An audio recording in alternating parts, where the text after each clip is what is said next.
Seth, Alabama, they have limped to the finish line, maybe even get to the finish line. Lost 5 in a row, 17-14. Take on Texas A&M tomorrow at noon.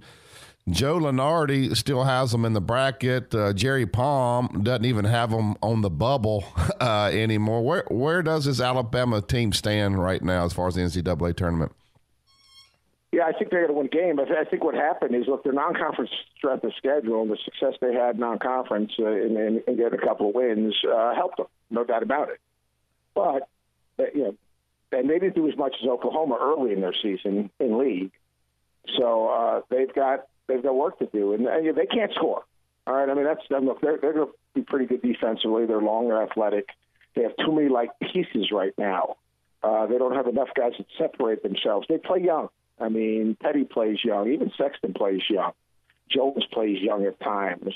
They haven't gotten the consistent play out of Ingram and Hall night in, night out, and they haven't found that chemistry offensively where they're really playing for each other.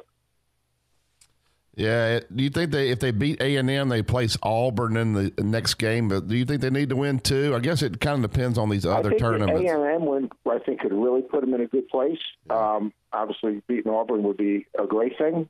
I know that about it. But I think they got to show they can beat a good team at this time of the year. After the way they finished, they got to show they can beat a good team. Because here's the thing, and it's kind of interesting. I mean, we talk about them, but then we're talking about Notre Dame. Notre Dame has a win with Bonzie Colson against Wichita State. They beat Florida State and NC State.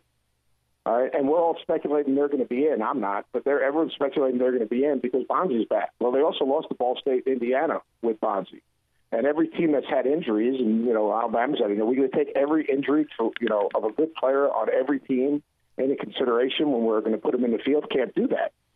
So, I mean, if when you start comparing that, they have a shot at the bottom of the bubble. There's no really teams that have differentiated themselves completely. I mean, they all have a couple of good wins. They all have a couple of bad losses. There's no mid-majors per se. You got maybe 2 at the Mountain West with maybe Boise and Reno.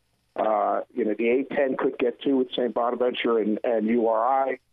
I think my gut feeling is the West Coast Conference will get 2 with St. Mary's and Gonzaga, although St. Mary's only has one top 50 win, and that's Gonzaga. They lost to Georgia. They lost to Washington State. Those are bad. Georgia's not a bad loss, but it's it's a game that they're a tournament team. They probably should win on a neutral court. So the bottom is soft, which gives it a shot.